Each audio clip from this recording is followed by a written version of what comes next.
c'est que Vinicius est beaucoup plus libre. Le gars joue beaucoup plus librement, tu le sens beaucoup plus en confiance. Regardez aujourd'hui comment il était à l'aise. Carrément, le gars, il est allé créer 2 pénaltys. Il a créé 2 pénaltys, il a même failli marquer un triplé. Et ça date pas non plus d'aujourd'hui qu'on sait que Vinicius préfère jouer avec un vrai neuf devant lui comme Gonzalo Garcia. Un neuf qui respecte sa zone, qui fait des appels comme ce que Gonzalo Garcia a fait sur le premier but. C'est pas la première fois qu'on sait ça. Et en plus de ça, avoir ce genre de neuf là permet de ressortir le niveau de certains joueurs comme Trent Alexander-Arnold. Quand t'as un latéral avec une qualité de passe pareille, il te faut un vrai neuf devant pour faire ce genre d'appel comme ce que Gonzalo Garcia a fait. Vous voyez?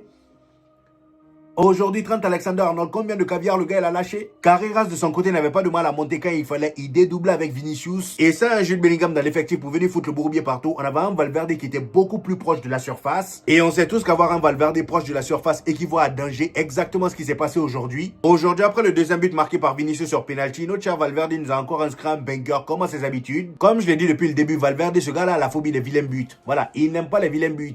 Aujourd'hui, à la 31e minute, sur une magnifique passe décisive de Carreras, Valverde récupère le ballon aux abords de la surface. Il se sert de la